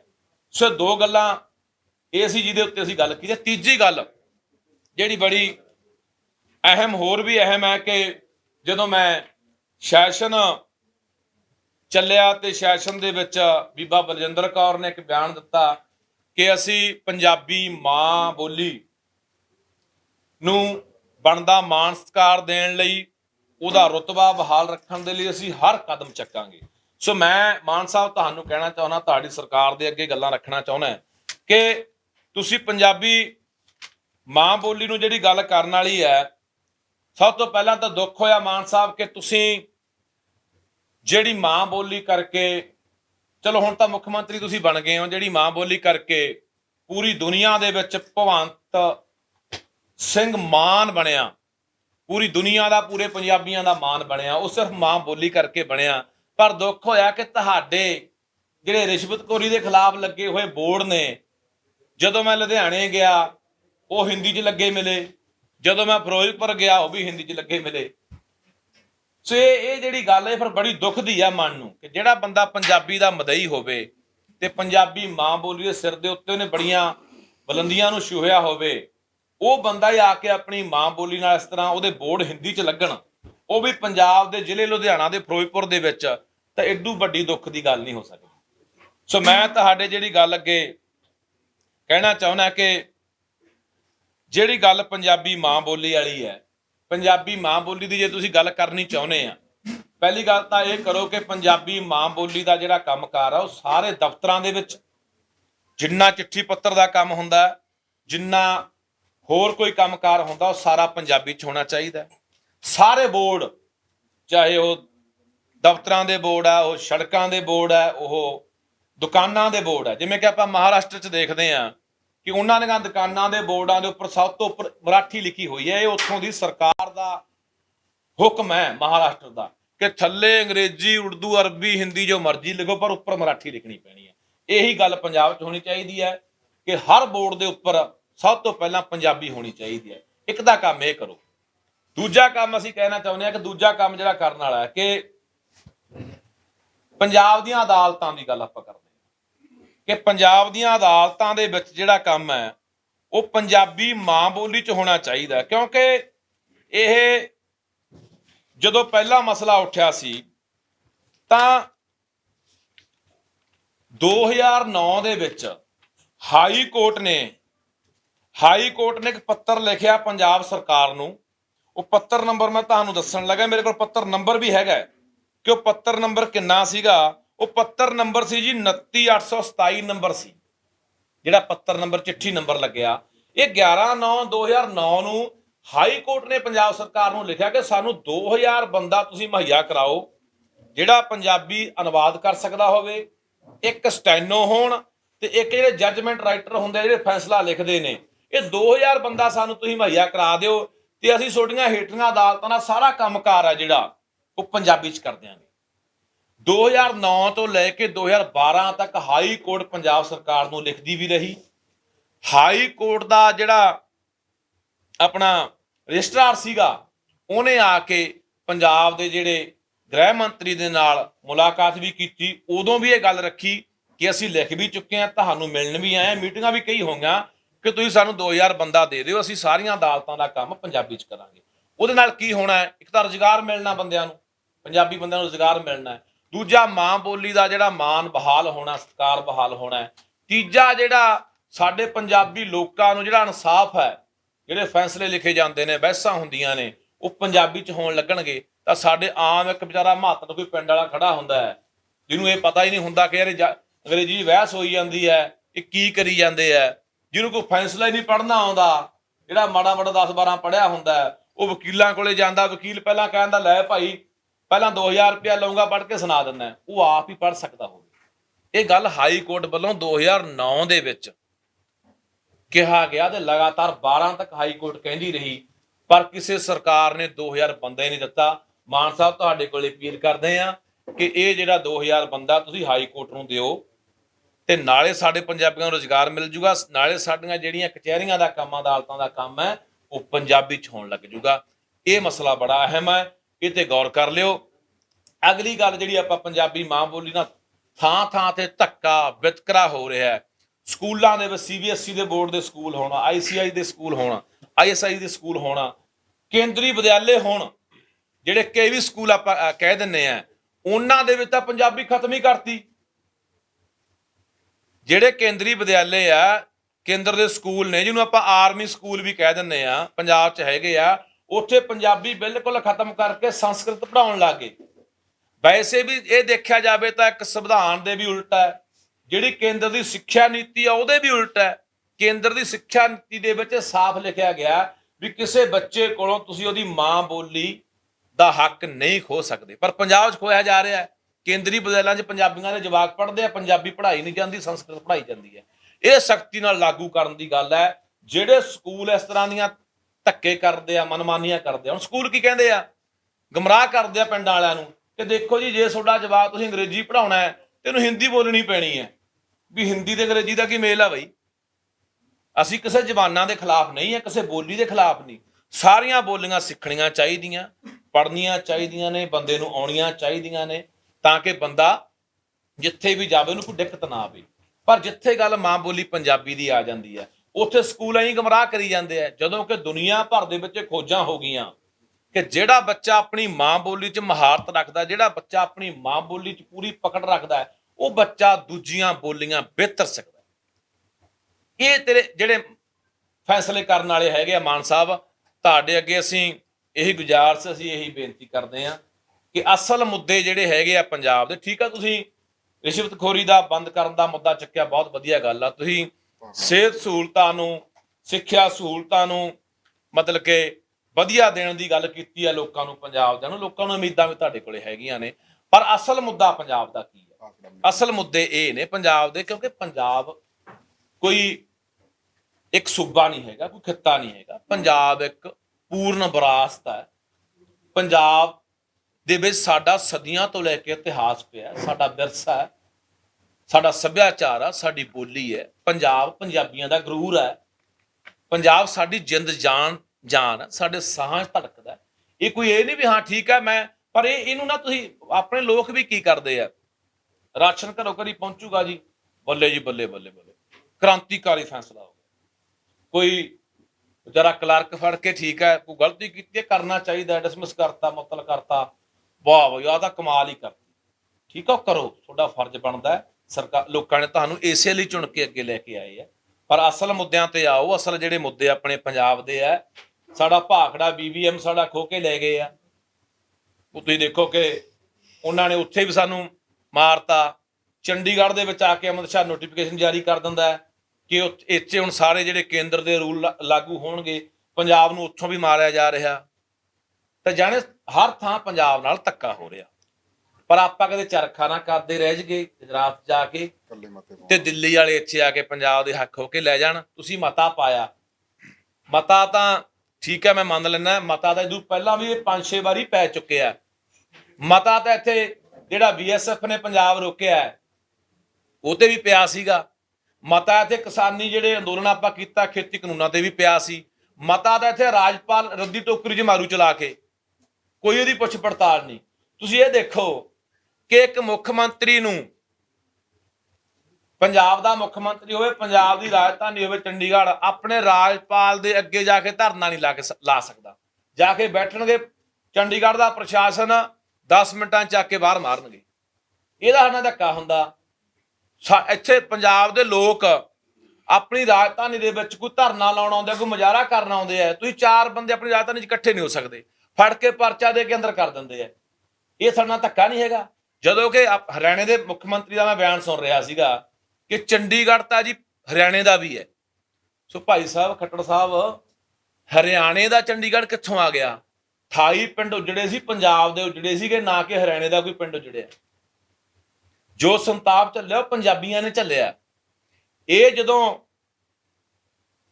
66 'ਚ ਪੰਜਾਬੀ ਸੂਬਾ ਬਣਿਆ, ਇਹ ਉਦੋਂ ਵੀ ਗੱਲਾਂ ਲਿਖੀਆਂ ਗਈਆਂ ਸੀ। ਉਦੋਂ ਬਾਅਦ 1985 ਦੇ ਵਿੱਚ ਰਾਜੀਵ ਲੌਂਗੋਵਾਲ ਸਮਝੌਤਾ ਹੋਇਆ, ਉਦੋਂ ਵੀ ਇਹ ਗੱਲਾਂ ਲਿਖੀਆਂ ਗਈਆਂ ਸੀ ਕਿ ਹਰਿਆਣਾ ਆਪਣੀ ਰਾਜਧਾਨੀ ਅੱਡ ਬਣਾਊਗਾ, ਉਹਨੂੰ 300 ਕਰੋੜ ਦੇ ਕਰੀਬ ਜਿਹੜਾ ਪੈਸਾ ਦਿੱਤਾ ਜਾਊਗਾ। ਪਰ ਉਹ ਲਗਾਤਾਰ ਹੁਣ ਹਿਮਾਚਲ ਨੇ ਮੰਗਣਾ ਸ਼ੁਰੂ ਕਰਤਾ ਕਿ ਚੰਡੀਗੜ੍ਹ ਤਾਂ ਸਾਡਾ ਵੀ ਹੈ ਜੀ। ਹਾਲਾਂਕਿ ਹਿਮਾਚਲ ਤਾਂ ਸਾਡਾ ਪਹਿਲਾਂ ਹੀ ਏਰੀਆ ਦੱਬੀ ਬੈਠਾ ਹੈ। ਆ ਊਨੇ ਵਾਲਾ ਸਾਡਾ, ਆ ਕਾਂਗੜੇ ਵਾਲਾ ਸਾਡਾ, ਉਹ ਸ਼ਿਮਲੇ ਦਾ ਕੁੱਲੂ ਤੱਕ ਬਾਜੂ ਸਾਡਾ ਹੀ ਹੈ, ਪੰਜਾਬੀਆਂ ਦਾ ਹੀ ਹੈ, ਜੋ ਪੰਜਾਬ ਤੋਂ ਖੋਇਆ ਗਿਆ। ਜਾਣੇ ਮੈਂ ਇਹ ਕਹਿਣਾ ਚਾਹੁੰਦਾ ਪੰਜਾਬ ਦੇ ਮੁੱਖ ਮੰਤਰੀ ਨੂੰ ਕਿ ਦੇਖੋ ਪਿਛਲੀਆਂ ਸਰਕਾਰਾਂ ਨੇ, ਚਾਹੇ ਉਹ ਬਾਦਲ ਸਰਕਾਰ ਰਹੀ ਹੋਵੇ, ਚਾਹੇ ਕਾਂਗਰਸ ਸਰਕਾਰ ਰਹੀ ਹੋਵੇ, ਉਹਨਾਂ ਨੇ ਜਾਣ ਬੁੱਝ ਕੇ ਪੰਜਾਬ ਦੇ ਹੱਕਾਂ ਨੂੰ ਹਿੱਤਾਂ ਨੂੰ ਸੈਂਟਰ ਦੇ ਅੱਗੇ ਵੇਚਿਆ, ਜਾਣ ਬੁੱਝ ਕੇ ਕੇਸ ਸਰਦੇ ਰਹੇ, ਜਾਣ ਬੁੱਝ ਕੇ। ਦੇਖੋ ਤੁਸੀਂ, ਉਹਨਾਂ ਨੇ ਜਿੰਨੇ ਚੰਡੀਗੜ੍ਹ ਦੇ ਦਫ਼ਤਰ ਸੀਗੇ 2011 ਤੋਂ ਲੈ ਕੇ ਸਾਰੇ ਮੁਹਾਲੀ ਵਿੱਚ ਸ਼ਿਫਟ ਕਰ ਲਏ। ਇੱਕ ਨਵਾਂ ਹੀ ਨਾਰਾ ਦੇਤਾ ਵੀ ਨਵਾਂ ਚੰਡੀਗੜ੍ਹ ਬਣਾ ਰਹੇ ਆ ਜੀ। ਜਾਣੇ ਦਾਅਵਾ ਹੌਲੀ ਹੌਲੀ ਆਪੇ ਹੀ ਛੱਡਦੇ ਤੁਰੇਗੇ। ਪੀਜੀਆਈ ਜਾਣ ਬੁੱਝ ਕੇ ਉਹਨਾਂ ਨੇ ਸੈਂਟਰ ਤੇ ਹੈਂਡਓਵਰ ਕੀਤਾ, ਉਹਨਾਂ ਨੂੰ ਦਿੱਤਾ। ਜਾਣੇ ਉਹਨਾਂ ਨੇ ਤਾਂ ਪਹਿਲਾਂ ਬਹੁਤ ਕੁਝ ਕੀਤਾ। ਉਹਨਾਂ ਦੀਆਂ ਕਰਤੂਤਾਂ ਕਰਕੇ, ਉਹਨਾਂ ਦੇ ਮਾੜੇ ਕੰਮਾਂ ਕਰਕੇ, ਉਹਨਾਂ ਨੇ ਜੋ ਧਰੋ ਪੰਜਾਬ ਨਾਲ ਕਮਾਇਆ, ਉਹਦੇ ਕਰਕੇ ਲੋਕਾਂ ਨੇ ਤੁਹਾਨੂੰ 92 MLA ਜਿਤਾ ਕੇ ਵਿਧਾਨ ਸਭਾ ਭੇਜਿਆ। ਬਹੁਤ ਵੱਡਾ ਬਹੁਮਤ ਹੈ, 50-50 60,000 ਤੋਂ ਤੁਸੀਂ ਜਿੱਤੇ ਹੋ। ਜਾਣੇ ਪੂਰਾ ਪੰਜਾਬ ਤੁਹਾਡੇ ਨਾਲ ਖੜ ਗਿਆ। ਹੁਣ ਇਕੱਲੇ ਮਤਿਆਂ ਨਾਲ ਗੱਲ ਨਹੀਂ ਬਣਨੀ, ਮਤਿਆਂ ਨੂੰ ਕੋਈ ਨਹੀਂ ਪੁੱਛਣਾ, ਟਵੀਟਾਂ ਨਾਲ ਨਹੀਂ ਗੱਲ ਬਣਨੀ, ਅਖਬਾਰੀ ਬਿਆਨ ਦੇ ਤੇ ਵੀ ਠੀਕ ਹੈ ਜੀ ਅਸੀਂ ਕਰਾਂਗੇ। ਦੇਖੋ ਸੈਂਟਰ ਨੇ ਤਾਂ 18 ਦੇ ਵਿੱਚ ਹੀ ਇਹ ਤਾਂ ਨੋਟੀਫਿਕੇਸ਼ਨ ਜਾਰੀ ਕਰਤਾ ਸੀਗਾ, ਉਦੋਂ ਵੀ ਨਹੀਂ ਕੋਈ ਕੁਛ ਕਿਹਾ। ਉਹ ਹੌਲੀ ਹੌਲੀ ਟੀਕਾ ਲਾ ਕੇ ਦੇਖਦੇ ਆ, ਕੋਈ ਬੋਲਦਾ, ਕੋਈ ਸਹਿਕਦਾ, ਕੋਈ ਵਿਰੋਧ ਕਰਦਾ, ਕੋਈ ਫਿਰ ਗਾਹਾਂ ਵੱਧ ਜਾਂਦੇ ਆ। ਇਹ ਯਾਦ ਰੱਖਿਓ, ਆ ਮੇਰੀ ਗੱਲ ਯਾਦ ਰੱਖਿਓ, ਮੈਂ ਪਹਿਲਾਂ ਹੀ ਬੋਲਤਾ ਸੀ ਕਿ ਕਸ਼ਮੀਰ ਤੋਂ ਬਾਅਦ ਅਗਲਾ ਨੰਬਰ ਪੰਜਾਬ ਦਾ ਲੱਗਣ ਵਾਲਾ ਹੈ। ਉਹ ਲੱਗ ਗਿਆ। ਇਹ ਕੱਲਾ ਚੰਡੀਗੜ੍ਹ ਛੱਡੋ ਵੀ ਚੰਡੀਗੜ੍ਹ ਖੋਣਗੇ, ਇਹ ਨਹੀਂ ਪਤਾ ਇੱਥੋਂ ਜੰਮੂ ਨਾਲ ਕੱਟ ਕੇ ਪਠਾਨਕੋਟ ਦੇ ਗੁਰਦਾਸਪੁਰ ਜੰਮੂ ਨਾਲ ਲਾ ਦੇਣ। ਇਹ ਨਹੀਂ ਪਤਾ ਕਿ ਪੰਜਾਬ ਨੂੰ ਯੂਟੀ ਬਣਾ ਦੇਣ, ਕੋਈ ਨਾ ਕੋਈ ਬਹਾਨਾ ਬਣਾ ਲੈਣਗੇ ਕਿ ਦੇਖੋ ਜੀ ਪੰਜਾਬ 'ਚ ਤਾਂ ਮਾਹੌਲ ਖਰਾਬ ਹੈ, ਪੰਜਾਬ ਤਾਂ ਹੋ ਗਿਆ, ਪੰਜਾਬ ਤਾਂ ਗੜਬੜ ਹੋ ਗਈ। ਤਾਂ ਇਹਦਾ ਕਰਕੇ ਜੇ ਅਸੀਂ ਅੱਜ ਵੀ ਨਾ ਬੋਲੇ, ਮਾਨ ਸਾਹਿਬ ਮੈਂ ਤੁਹਾਨੂੰ ਕਹਿਣਾ ਚਾਹੁੰਦਾ, ਅਸੀਂ ਅੱਜ ਵੀ ਨਾ ਬੋਲੇ ਕਿਉਂਕਿ ਤੁਹਾਨੂੰ ਲੋਕਾਂ ਨੇ ਚੁਣਿਆ, ਤੁਹਾਨੂੰ ਲੋਕਾਂ ਨੇ ਅੱਗੇ ਲਾਇਆ। ਜੇ ਅਸੀਂ ਅੱਜ ਵੀ ਨਾ ਬੋਲੇ, ਕਿਤੇ ਇਹ ਨਾ ਹੋਵੇ ਨਿਰਾਸ਼ ਹੋਈ ਪੰਜਾਬ ਦੀ ਜਵਾਨੀ, ਗੁੱਸੇ ਦੇ ਵਿੱਚ ਆਈ ਹੋਈ ਪੰਜਾਬ ਦੀ ਜਵਾਨੀ ਕੋਈ ਗਲਤ ਰਾਹ ਅਖਤਿਆਰ ਕਰ ਲੇ ਤੇ ਉਹਦਾ ਖਮਿਆਜਾ ਪੰਜਾਬ ਦੀ ਜਵਾਨੀ ਨੂੰ ਭੁਗਤਣਾ ਪੈ ਜੇ, ਤੇ ਉਹਦੇ ਜ਼ਿੰਮੇਵਾਰ ਜਿਹੜੇ ਤੁਸੀਂ ਅੱਗੇ ਲੱਗੇ ਹੋਏ ਲੋਕ ਤੁਸੀਂ ਹੋਵੋ। ਹੁਣ ਤੁਹਾਡਾ ਫਰਜ਼ ਬਣਦਾ 92 ਆਪਣੇ 91 MLA ਨਾਲ ਲਓ, ਨਾਲ ਸਾਰੇ ਜਿਹੜੇ ਰਾਜ ਸਭਾ ਦੇ 5 ਮੈਂਬਰ ਚੁਣੇ ਆ, ਉਹ ਕੋਈ ਦਿਖਿਆ ਹੀ ਨਹੀਂ, ਕੋਈ ਬੋਲੇ ਨਹੀਂ, ਸਾਰੇ ਮੂੰਹ 'ਚ ਘੁੰਗਣੀਆਂ ਪਾਈ ਬੈਠੇ ਆ। ਇੱਕ ਤਾਂ ਇੱਧਰ ਉਸ ਰਾਤ, ਜਿਹੜੀ ਰਾਤ ਦੀ ਆਪਾਂ ਗੱਲ ਕਰਦੇ ਹਾਂ, ਉਹ IPL ਦੀ ਕਮੈਂਟਰੀ ਕਰ ਰਿਹਾ ਸੀਗਾ ਹਰਭਜਨ ਸਿੰਘ ਤਾਂ ਬੈਠਾ, ਤੇ ਦੂਜੇ ਪਾਸੇ ਪੰਜਾਬ ਦੇ ਹੱਕ ਹੋਏ ਜਾ ਰਹੇ ਸੀ। ਸੋ ਇਸ ਕਰਕੇ ਉਹਨਾਂ ਪੰਜਾਂ ਨੂੰ ਨਾਲ ਲਓ, 91 ਆਪਣੇ ਦੂਜਿਆਂ ਨੂੰ ਨਾਲ ਲਓ, ਨਾਲ ਅਪੀਲ ਕਰੋ ਜਿਹੜੇ ਕਾਂਗਰਸੀ ਅਕਾਲੀ ਆ। ਦੇਖੋ BJP ਨੇ ਤਾਂ ਆਉਣਾ, ਇਹਨੂੰ ਤਾਂ ਪਹਿਲਾਂ ਹੀ ਉਲਟ ਚੱਲੀ ਜਾਂਦੇ ਆ, ਖਾਂਦੇ ਪੰਜਾਬ ਦਾ, ਪਰ ਪੰਜਾਬ ਦੀ ਕੋਈ ਬਰਬਾਦੀ ਚਾਹੁੰਦੇ ਆ, ਹੈ ਵੀ ਪੰਜਾਬੀ ਨੇ, ਪਰ ਪੰਜਾਬ ਦੀ ਸੁੱਖ ਉਹਨਾਂ ਨੇ ਨਾ ਕਦੇ ਮੰਗੀ ਹੈ ਤੇ ਨਾ ਕਦੇ ਮੰਗਣੀ ਹੈ। ਉਹਨਾਂ ਤੋਂ ਕੋਈ ਉਮੀਦ ਨਾ ਕਰੋ। ਬਾਕੀ ਸਾਰਿਆਂ ਨੂੰ ਨਾਲ ਲੈ ਕੇ ਮੋਦੀ ਦੇ ਬਾਰ 'ਚ ਜਾ ਕੇ ਬੈਠੋ ਤਾਂ ਗੱਲ ਬਣਨੀ ਹੈ। ਘੱਟੋ ਘੱਟ ਉੱਥੇ ਬੈਠੋਗੇ, ਪੂਰੇ ਭਾਰਤ ਦੇ ਵਿੱਚ ਤੁਹਾਡੀ ਗੱਲ ਜਾਣੀ ਹੈ, ਅੰਤਰਰਾਸ਼ਟਰੀ ਮੀਡੀਆ 'ਚ ਤੁਹਾਡੀ ਗੱਲ ਜਾਣੀ ਹੈ, ਪੂਰੀ ਦੁਨੀਆ ਨੂੰ ਪਤਾ ਲੱਗੂ, ਪੂਰੇ ਭਾਰਤ ਨੂੰ ਪਤਾ ਲੱਗੂ ਕਿ ਮੋਦੀ ਦੀ ਜਿਹੜੀ ਹਕੂਮਤ ਹੈ ਕਿਵੇਂ ਪੰਜਾਬ ਨੂੰ ਅਲੱਗ ਥਲੱਗ ਕਰ ਰਹੀ ਹੈ, ਕਿਵੇਂ ਪੰਜਾਬ ਦੇ ਹੱਕ ਦੱਬ ਰਹੀ ਹੈ। ਤੁਸੀਂ ਇੱਥੋਂ ਬੈਠੇ ਸੈਸ਼ਨ ਬੁਲਾਇਆ, ਉਹ 'ਚ ਕੋਈ ਮਤਾ ਪਾਤਾ, ਕੋਈ ਟਵੀਟ ਕਰਤਾ, ਕੋਈ ਅਖਬਾਰ ਪ੍ਰੈਸ 'ਚ ਆ ਕੇ ਬੋਲਤਾ, ਕੋਈ ਫਰਕ ਨਹੀਂ ਕਿਸੇ ਤੇ ਪੈਣਾ। ਸੋ ਇਸ ਕਰਕੇ ਤੁਹਾਨੂੰ ਇਹ ਅਪੀਲ ਹੈ, ਉੱਥੇ ਜਾ ਕੇ ਬੈਠੋ। ਤੁਹਾਡੇ ਨਾਲ ਵਾਅਦਾ ਕਰਦੇ ਆ ਕਿ ਪੂਰਾ ਪੰਜਾਬ ਤੁਹਾਡੇ ਨਾਲ ਹਿੱਕ ਡਾ ਕੇ ਖੜੂ। ਸੋ ਗੱਲ ਤੁਹਾਡੇ ਕੋਲੇ ਆ, ਗੱਲ ਤੁਹਾਡੇ ਪੱਲੇ ਆ, ਤੁਸੀਂ ਕੀ ਕਰਨਾ ਚਾਹੁੰਦੇ ਆ ਇਹ ਫੈਸਲਾ ਤੁਸੀਂ ਕਰਨਾ। ਜੇ ਫਿਰ ਬਾਹਾਂ ਖੜੀਆਂ ਕਰਤੀਆਂ, ਫਿਰ ਪੰਜਾਬ ਦੇ ਲੋਕਾਂ ਨੂੰ ਇੱਥੋਂ ਅਪੀਲ ਕਰਦੇ ਆ ਕਿ ਮੋਰਚਾ ਲਾਵਾਂਗੇ। ਇੰਨਾ ਸੌਖਾ ਨਹੀਂ ਹੈਗਾ, ਕੋਈ ਦਿੱਲੀ ਵਾਲੇ ਸਾਡੇ ਪੰਜਾਬ ਦੇ ਹੱਕਾਂ ਤੋਂ ਦੱਬ ਲੂਗੀ ਆ ਕੇ, ਸਾਡੇ ਹੱਕਾਂ ਦੇ ਡਾਕੇ ਮਾਰ ਦੇਣਗੇ, ਜਾਂ ਸਾਨੂੰ ਇਹ ਖਤਮ ਕਰ ਦੇਣਗੇ, ਤਾਂ ਇਹਨਾਂ ਦਾ ਬਹੁਤ ਵੱਡਾ ਭੁਲੇਖਾ ਹੈ। ਫਿਰ ਪੰਜਾਬ ਦੇ ਲੋਕ ਹਿੱਕ ਡਾ ਕੇ ਲੜਨਗੇ, ਫਿਰ ਪੰਜਾਬੀਓ ਤਿਆਰ ਰਹੋ, ਫਿਰ ਮੋਰਚਾ ਲਾਵਾਂਗੇ, ਆਰ ਪਾਰ ਦੀ ਲੜਾਈ ਲੜਾਂਗੇ। ਇੰਨਾ ਸੌਖਾ ਨਹੀਂ ਦਿੱਲੀ ਨੂੰ ਪੰਜਾਬ ਦੇ ਹੱਕ ਦੱਬਣ ਦਿੰਦੇ। ਪਰ ਪਹਿਲੀ ਅਪੀਲ ਪੰਜਾਬ ਦੇ ਮੁੱਖ ਮੰਤਰੀ ਭਗਵੰਤ ਸਿੰਘ ਮਾਨ ਨੂੰ ਹੈ ਕਿ ਭਰਾਵਾ ਤੂੰ ਕੀ ਕਰ ਸਕਦਾ, ਤੇਰੇ ਕੋਲ ਪਾਵਰ ਆ, ਤਾਕਤ ਹੈ, ਤੂੰ ਆਪਣੇ ਤੌਰ ਤੇ ਕਰ। ਸੁਝਾਅ ਤੈਨੂੰ ਅਸੀਂ ਦੇਤੇ ਆ।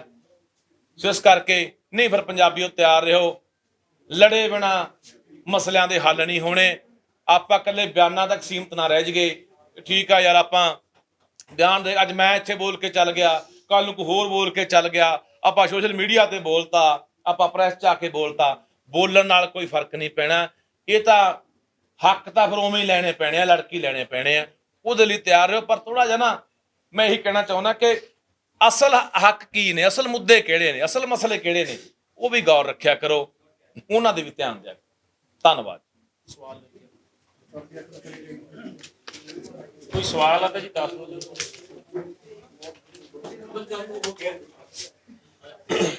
ਆਧਾਰ ਕਾਰਡ ਦੀ ਸਾਡੇ ਕਿਤੇ ਚੀਜ਼ ਬਣਦੇ ਵੱਡੀ ਗੱਲ ਉਹ ਬਿੱਲ ਵੀ ਉਹ ਆਉਂਦੇ ਆ ਬਿਜਲੀ ਦੇ। ਸਵਾਲ ਲੈ ਲਓ ਫਿਰ ਇਹਨਾਂ ਦੇ ਜਿਹੜੇ ਕੋਈ ਹਾਂਜੀ ਕੋਈ ਸਵਾਲ ਹੈ ਕੋਈ ਮੀਡੀਆ ਦਾ ਤਾਂ ਪੁੱਛੋ।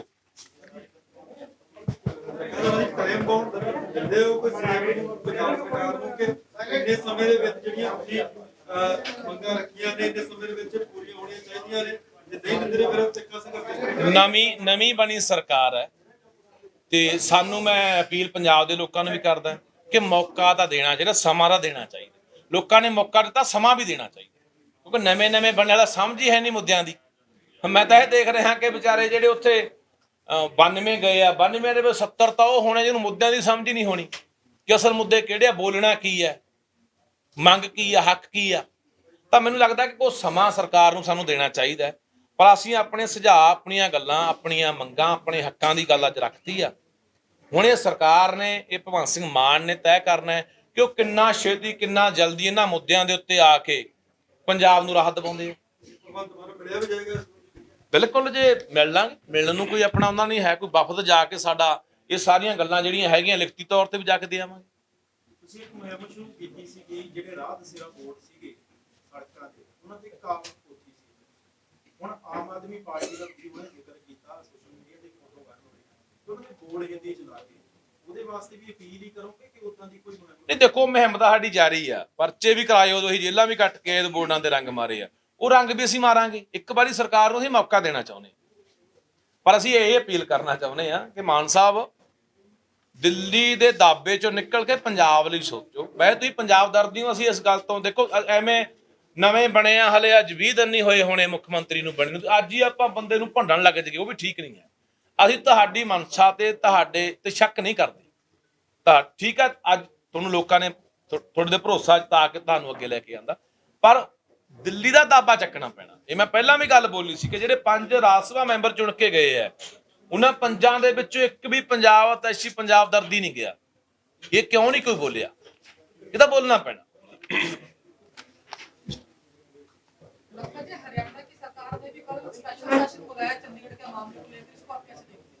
ਦੇਖੋ ਹਰਿਆਣਾ, ਅਸੀਂ ਇਹ ਨਹੀਂ ਕਹਿੰਦੇ ਪੰਜਾਬ ਦਾ ਛੋਟਾ ਭਾਈ ਆ ਹਰਿਆਣਾ, ਪਰ ਜਿਹੜੀ ਗੱਲ ਹੱਕ ਦੀ, ਅਸੀਂ ਕਹਿੰਦੇ ਜੋ ਹੱਕ ਹਰਿਆਣੇ ਦਾ ਹਰਿਆਣਾ ਲੈ ਲੇ, ਜੋ ਹੱਕ ਪੰਜਾਬ ਦਾ ਪੰਜਾਬ ਨੂੰ ਮਿਲਣਾ ਚਾਹੀਦਾ। ਆਪਾਂ ਇਹ ਦੇਖੋ ਨਾ, ਖੱਟਰ ਦਾ ਇੱਕ ਬਿਆਨ ਹੈ ਕਿ ਜਿਹੜੇ ਹਿੰਦੀ ਬੋਲਦੇ ਪਿੰਡ ਨੇ ਉਹ ਹਰਿਆਣੇ ਨੂੰ ਦਿਓ। ਤੁਸੀਂ ਹੁਣ ਪੰਜਾਬ 'ਚ ਦੇਖ ਲਓ ਵੀ ਕਿੰਨੇ ਕੁ ਹਿੰਦੀ ਬੋਲਦੇ ਪਿੰਡ ਹੈ, ਤੇ ਮੈਂ ਤੁਹਾਨੂੰ ਹਰਿਆਣੇ 'ਚ ਦਿਖਾ ਦਿੰਦਾ ਜਿਹੜੀ ਸਾਰੀਆਂ ਨਾਲ ਲੱਗਦੀ ਵੈਲਟ ਹੈ, ਉਹ ਲਾ ਸਰਸੇ ਤੋਂ ਇੱਥੋਂ ਤੱਕ ਆਪਾਂ ਆ ਜਾਂਦੇ ਆ, ਬਠਿੰਡੇ ਤੋਂ ਲੈ ਕੇ ਡੱਬਵਾਲੀ ਤੋਂ ਲੈ ਕੇ, ਇਹ ਸਾਰੇ ਪੰਜਾਬੀ ਬੋਲਦੇ ਪਿੰਡ ਨੇ। ਅਸੀਂ ਤਾਂ ਚਾਹੁੰਦੇ ਆ ਕਿ ਸਾਡੇ ਪੰਜਾਬੀ ਬੋਲਦੇ ਇਲਾਕੇ ਪਹਿਲੇ ਹੀ ਖੋਲੇ, ਸਾਨੂੰ ਮਿਲਣੇ ਚਾਹੀਦੇ ਆ। ਕੋਈ ਰਾਜਸਥਾਨ ਚਲੇ ਗਏ, ਕੋਈ ਹਿਮਾਚਲ ਚਲੇ ਗਏ, ਕੁਝ ਹਰਿਆਣੇ ਚਲੇ ਗਏ, ਤਾਂ ਉਹ ਜਾਣ ਬੁੱਝ ਕੇ ਜਾਣੇ, ਮਤਲਬ ਕਿ ਇੱਕ ਉਹ ਦੇਖੋ ਬੀਜੇਪੀ ਦੀ ਸਰਕਾਰ ਆ ਉੱਥੇ, ਉਹਨਾਂ ਨੇ ਜਾਣ ਬੁੱਝ ਕੇ ਇੱਕ ਪ੍ਰਾਪੇਗੰਡਾ ਵਿੱਢ ਲਿਆ ਕਿ ਘੇਰੋ ਸਰਕਾਰ ਨੂੰ, ਇਹਨੂੰ ਗੱਲ ਨੂੰ ਤਾਹਾਂ ਉੱਠਣ ਦਿਓ। ਹੁਣ ਤੁਸੀਂ ਦੇਖੋ ਹਿਮਾਚਲ ਵੀ ਕਹਿੰਦਾ ਵੀ ਸਾਨੂੰ ਪੰਜਾਬ ਰਾਇਲਟੀ ਦੇਵੇ ਪਾਣੀ ਦੀ। ਰਾਏ ਪੇਰਨ ਲਾ ਦੇ ਹਿਸਾਬ ਦੇ ਨਾਲ ਉਹਨਾਂ ਪਾਣੀਆਂ ਦੇ ਉੱਤੇ ਸਾਡਾ ਹੱਕ ਬਣਦਾ। ਜੇ ਆਪਾਂ ਉਹ ਸਮਝਣਾ ਹੋਵੇ, ਹੜ੍ਹ ਆਉਂਦੇ ਆ, ਹੜ੍ਹਾਂ ਦੇ ਵਿੱਚ ਪਾਣੀ ਵੱਧਦਾ ਹੈ, ਕਿ ਉਹ ਪਾਣੀਆਂ ਨੂੰ ਹਿਮਾਚਲ ਆਪਣੇ 'ਚ ਰੋਕ ਸਕਦਾ ਜਾਂ ਰੋਕ ਲੂ? ਉਹਦਾ ਨੁਕਸਾਨ ਕੌਣ ਝੱਲਦਾ? ਪੰਜਾਬ। ਤੇ ਫਿਰ ਹੱਕ ਕਿਹਦਾ ਹੋਇਆ? ਪੰਜਾਬ ਦਾ। ਇਹ ਤਾਂ ਰਾਏ ਪੇਰਨ ਲਾ ਕਾਨੂੰਨ, ਅੰਤਰਰਾਸ਼ਟਰੀ ਕਾਨੂੰਨ ਵੀ ਇਹ ਗੱਲ ਕਹਿੰਦਾ ਕਿ ਜਿਹੜੇ ਖਿੱਤੇ ਦੇ ਵਿੱਚ ਦਰਿਆ ਵਗਦੇ ਨੇ, ਹੜ੍ਹ ਆਉਂਦੇ ਨੇ, ਨੁਕਸਾਨ ਉਹ ਖਿੱਤਾ ਝੱਲਦਾ, ਉਹ ਧਰਤੀ ਝੱਲਦੀ ਆ, ਹੱਕ ਪਹਿਲਾਂ ਉਹਦਾ ਹੁੰਦਾ। ਹੁਣ ਸਾਡਾ ਮਣਾ ਮੂੰਹੀ ਪਾਣੀ ਦਿੱਲੀ ਵੀ ਲਿਜਾ ਰਹੀ ਹੈ ਤੇ ਰਾਜਸਥਾਨ ਵੀ ਮੁਫਤ ਲਿਜਾ ਰਿਹਾ। ਕਿਉਂ ਨਹੀਂ ਅਸੀਂ ਗੱਲ ਕਰਦੇ? ਕਿਉਂ ਨਹੀਂ ਆਪਣੇ ਉਹਦੀ ਹੱਕ ਦੀ ਗੱਲ ਕਰਦੇ? ਨਾ ਅਸੀਂ ਰਾਜਸਥਾਨ ਤੋਂ ਪੱਥਰ ਮੁਫਤ ਲਿਆ ਸਕਦੇ ਆ, ਨਾ ਦਿੱਲੀ ਦੀਆਂ ਫੈਕਟਰੀਆਂ 'ਚ ਬਣਿਆ ਹੋਇਆ ਕੋਈ ਸਮਾਨ ਮੁਫਤ ਲੈ ਸਕਦੇ ਆ। ਸਾਡਾ ਪਾਣੀ ਮੁਫਤ ਲੁੱਟਿਆ ਜਾ ਰਿਹਾ। ਔਰ ਤੁਹਾਨੂੰ ਮੈਂ ਗੱਲ ਹੋਰ ਦੱਸ ਦਿੰਦਾ ਬਾਈ ਜੀ, ਚੁੱਪ ਮਾੜਾ ਜਿਹਾ ਬਾਈ ਜੀ, ਪਿੱਛੇ ਜਿਹਨੇ ਕੋਈ ਸਵਾਲ ਕਰਨਾ ਬਾਈ ਸਾਡੇ ਨਾਲ ਕਰ ਲਓ, 5 ਮਿੰਟ ਦੇ ਦਿਓ। ਦੁਨੀਆ ਦੇ ਵਿੱਚ ਆਉਣ ਵਾਲੇ ਸਮੇਂ ਦੇ ਵਿੱਚ ਜਿਹੜੇ ਲੋਕਾਂ ਕੋਲੇ ਪਾਣੀ ਤੇ ਉਪਜਾਊ ਧਰਤੀ ਹੋਊਗੀ, ਉਹ ਲੋਕ ਜਿਉਂਦੇ ਰਹਿਣਗੇ, ਬਾਕੀ ਸਾਰਾ ਕੁਝ ਤਬਾਹ ਹੋਣਾ। ਇਹ ਗੱਲ ਯਾਦ ਰੱਖਿਓ। ਅਸੀਂ ਪੰਜਾਬ ਦਾ ਕੀ ਕਰ ਰਹੇ ਹਾਂ? ਧਰਤੀ ਹੇਠਲਾ ਪਾਣੀ ਅਸੀਂ ਡੂੰਘਾ ਹੋਈ ਜਾਂਦਾ, ਸਿਰਫ ਤੇ ਸਿਰਫ ਸਾਡੇ ਕੋਲ 15 ਤੋਂ 17 ਸਾਲ ਦਾ ਪਾਣੀ ਬਚਿਆ ਧਰਤੀ ਹੇਠਲਾ ਪੱਤਨਾਂ ਦੇ ਵਿੱਚ। ਤੇ ਦਰਿਆਵਾਂ ਦਾ ਪਾਣੀ ਸਾਡਾ ਕੀ ਕਰ ਲਿਆ? ਜਾਂ ਤਾਂ ਹਿਮਾਚਲ ਤੋਂ ਮੋੜ ਕੇ ਦਿੱਲੀ ਨੂੰ ਲੈ ਕੇ ਜਾਂ ਰਾਜਸਥਾਨ ਨੂੰ ਦੇਤਾ, ਜਾਂ ਦਰਿਆਵਾਂ ਦਾ ਪਾਣੀ ਤੇ ਜ਼ਹਿਰੀਲਾ ਪਾਣੀ ਪਾ ਕੇ ਪਲੀਤ ਕਰੀ ਜਾਂਦੇ ਆ। ਉਹ ਨਾ ਪੀਣ ਜੋਗਾ ਨਾ ਫਸਲਾਂ ਨੂੰ ਲਾਉਣ ਜੋਗਾ। ਅਸੀਂ ਕਿੱਥੇ ਬਚੇ ਆ ਫਿਰ? ਸਾਨੂੰ ਤਾਂ 4 ਸਪੇਰੋਂ ਘੇਰਾ ਪਾਇਆ ਜਾ ਰਿਹਾ ਪੰਜਾਬ ਨੂੰ। ਤਾਂ ਇੱਕ ਪਾਸੋਂ ਨਹੀਂ, ਇੱਕ ਪਾਸੋਂ ਘੇਰ ਰਹੇ ਆ। ਇਹ ਦੇਖੋ ਮੋਦੀ ਉਦੋਂ ਦਾ ਖਿਜਿਆ ਹੋਇਆ ਜਦੋਂ ਦਾ ਕਿਸਾਨੀ ਅੰਦੋਲਨ ਜਿੱਤ ਕੇ ਆਏ। ਉਹ ਰੜਕਦੀਆਂ ਨੇ ਗੱਲਾਂ, ਹਿੱਕ ਤੇ ਮੂੰਗ ਦਲ ਕੇ ਆਏ ਸੀ ਪੰਜਾਬੀ, ਪੰਜਾਬ ਹਰਿਆਣੇ ਦੇ ਯੂਪੀ ਦੇ ਰਾਜਸਥਾਨ ਦੇ ਲੋਕ ਇਕੱਠੇ ਹੋ ਕੇ, ਜਿਹੜੇ ਮੋਦੀ ਬਾਰੇ ਕਿਹਾ ਗਿਆ ਕਿ ਮੋਦੀ ਪਿੱਛੇ ਨਹੀਂ ਹਟਦਾ। ਉਹ ਮੋਦੀ ਹੁਣ ਉਸ ਦਿਨ ਤੋਂ ਲੱਗਿਆ ਵੀ ਕਿਸੇ ਵੀ ਤਰੀਕੇ ਨਾਲ ਇਹ ਘੇਰਨੇ ਆ। ਹੁਣ 4 ਸਪੇਰੋਂ ਸਾਡੀ ਘੇਰਾਬੰਦੀ ਹੋ ਰਹੀ ਹੈ। ਸੋ ਇਹ ਘੇਰਾਬੰਦੀ ਤੋੜਨ ਲਈ ਮਾਨ ਸਾਹਿਬ ਨੂੰ ਅਪੀਲ ਕੀਤੀ ਹੈ ਕਿ ਤੋੜ ਕੇ ਨਿਕਲ ਕੇ ਬਾਹਰ ਆਓ। आप मानते हो कि पिछली सरकारों की भी नाकामियां रही, क्योंकि जिस तरह से केंद्र सरकार बार-बार जो फैसले ले रही है। देखो मैं पहले ही ये गल बोली आ कि तुसी ये देखो, मैं तुहानू दस्सण लग्या 23 सितंबर 16 ਨੂੰ ਚੰਡੀਗੜ੍ਹ ਦਾ ਸਕੱਤਰ ਕੇ ਜਿੰਦਲ ਨੇ ਇੱਕ ਆਪਣਾ ਬਿਆਨ ਦਿੱਤਾ। ਉਹ ਬਿਆਨ 'ਚ ਪਤਾ ਕੀ ਲਿਖਦਾ? ਕਹਿੰਦਾ ਅਸੀਂ ਪੰਜਾਬ ਸਰਕਾਰ ਨੂੰ 3 ਵਾਰੀ ਲਿਖ ਚੁੱਕੇ ਆ ਕਿ ਸਾਨੂੰ ਪੰਜਾਬ ਕਾਡਰ ਦੇ ਆਈਐਸ ਤੇ ਪੀਸੀਐਸ ਭੇਜੋ।